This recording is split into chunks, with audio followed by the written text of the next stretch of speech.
BBC news live കൊച്ചിയിലേക്ക് സ്വാഗതം. ഈ വാർത്തകൾ നിങ്ങൾക്കായി അവതരിപ്പിക്കുന്നത് Leotech solar solutions powered by Mile foodstuffs Mookkannoor, Grazia tours and travels near Cochin airport and Cochin Kalabhavan Angamaly franchise. മദ്യ കമ്പനികളെ സഹായിക്കുവാൻ നീക്കം.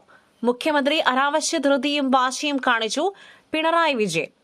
നിയമസഭാ സമ്മേളനത്തിന്റെ തിടുക്കപ്പെട്ട് ധനബിൽ തിരികെ കയറ്റിയെന്ന് പ്രതിപക്ഷ നേതാവ് പിണറായി വിജയൻ. നിക്ഷിപ്ത താൽപര്യങ്ങൾക്ക് വേണ്ടി സഭാ നടപടികളിൽ മാറ്റം വരുത്തി. ബിൽ പാസാക്കുവാൻ മുഖ്യമന്ത്രി അനാവശ്യ ധൃതിയും വാശിയും കാണിച്ചു. മദ്യകമ്പനികളെ സഹായിക്കുകയായിരുന്നു ഉദ്ദേശം.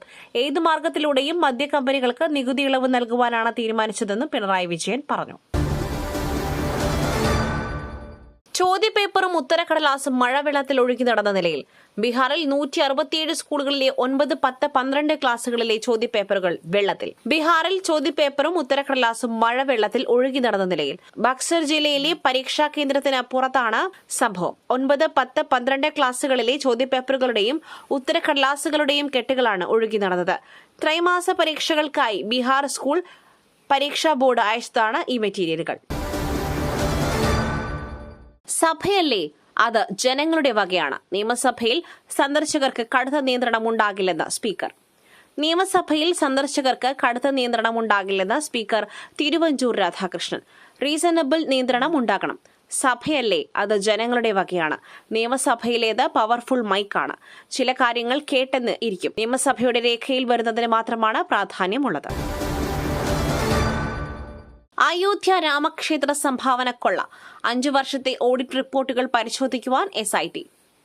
അയോധ്യ രാമക്ഷേത്രത്തിലെ സംഭാവന കൊള്ളയിൽ 5 വർഷത്തെ ഓഡിറ്റ് റിപ്പോർട്ടുകൾ പരിശോധിക്കുവാൻ SIT.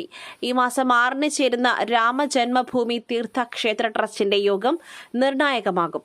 ട്രസ്റ്റ് മുൻ general secretary Champat Roy, trustee Anil Mishra എന്നിവരുടെ രാജി സംബന്ധിച്ച് അന്തിമ തീരുമാനമുണ്ടാകും. ബൈലോകൾക്ക് അനുസൃതമായി വോട്ടെടുപ്പിലൂടെ ആയിരിക്കും അന്തിമ തീരുമാനം. ട്രസ്റ്റ് നിയമങ്ങൾ അനുസരിച്ച് ജനറൽ സെക്രട്ടറി സ്ഥാനത്ത് നിന്നുള്ള ചമ്പത് റായുടെ രാജി അംഗീകരിച്ചാലും ട്രസ്റ്റ് അംഗമായി ചമ്പത് റായ്ക്ക് തുടരാം. യുക്രൈനിൽ റഷ്യയുടെ കനത്ത ഡ്രോൺ ആക്രമണം, 13 പേർ കൊല്ലപ്പെട്ടു. വൻ ആക്രമണമുണ്ടാകുമെന്ന് സെലൻസ്കിയുടെ മുന്നറിയിപ്പ്, പിന്നാലെ സ്ഫോടനങ്ങൾ. യുക്രൈൻ തലസ്ഥാനമായ കീവിലേക്ക് കനത്ത റഷ്യൻ ഡ്രോൺ മിസൈൽ ആക്രമണം, 13 പേർ കൊല്ലപ്പെട്ടു. 30-ലധികം പേർക്ക് പരിക്ക്. കുട്ടികളടക്കം നിരവധി പേർക്ക് പരിക്കേറ്റതായി വിവരം. നഗരത്തിലെ ജനവാസ കേന്ദ്രങ്ങളും കെട്ടിട സമുച്ചയങ്ങളും ലക്ഷ്യമാക്കിയായിരുന്നു ആക്രമണം. ഇന്നലെ രാത്രി തുടങ്ങിയ ആക്രമണം ഇന്ന് രാവിലെ 3:30 വരെ തുടർന്നു. റഷ്യ ജനവാസ കേന്ദ്രങ്ങൾ ലക്ഷ്യമിട്ടെന്ന് യുക്രൈൻ പ്രസിഡന്റ് വ്ളാഡിമിർ സെലൻസ്കി പറഞ്ഞു. പുട്ടു രുചികരമാവണമെങ്കിൽ മയിലിന്റെ പുട്ടുപൊടി തന്നെ വേണം. അതിന് ചെമ്പാപ്പുട്ടാണെങ്കിലും അങ്ങനെ തന്നെ. Mile rice and food products, ശ്രേഷ്ഠം സമ്പുഷ്ടം. മകളെ പീഡിപ്പിക്കുവാൻ ശ്രമിച്ച അയൽവാസിയുടെ കാൽ തല്ലിയൊടിച്ച പിതാവിനെതിരെ കേസ്, ചോദ്യം ചെയ്ത് കോടതി. തിരുവനന്തപുരം പോത്തൻകോട് മകളെ പീഡിപ്പിക്കുവാൻ ശ്രമിച്ച അയൽവാസിയെ തടഞ്ഞ പിതാവിനെതിരെ കേസെടുത്തത് ചോദ്യം ചെയ്ത് കോടതി. ആറ്റിങ്ങൽ കോടതിയാണ് കേസെടുത്തതിലെ വീഴ്ച ചോദ്യം ചെയ്തത്. തന്നെ മർദ്ദിച്ചെന്ന അയൽവാസിയുടെ പരാതിയിലാണ് പിതാവിനെതിരെ കേസെടുത്തത്. പിന്നീട് കാര്യം മനസ്സിലായപ്പോൾ കുട്ടിയുടെ മൊഴി രേഖപ്പെടുത്തി പോക്സോ കേസ് രജിസ്റ്റർ ചെയ്യുകയായിരുന്നു. ആസൂത്രണ ബോർഡിലെ പരീക്ഷാ ക്രമക്കേട്, അന്വേഷണം ആരംഭിച്ച PSC ആഭ്യന്തര വകുപ്പ്. സംസ്ഥാന ആസൂത്രണ ബോർഡിലെ PSC പരീക്ഷാ ക്രമക്കേട് അന്വേഷണം ആരംഭിച്ച് PSC ആഭ്യന്തര വിഭാഗം. SP സിനി F ടെന്നീസിന്റെ നേതൃത്വത്തിലാണ് അന്വേഷണം.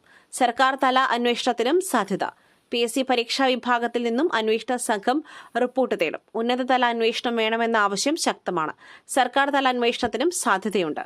മറ്റൊരു വാർത്തയുമായി കണ്ടുമുട്ടുന്നതുവരെ നന്ദി, നമസ്കാരം.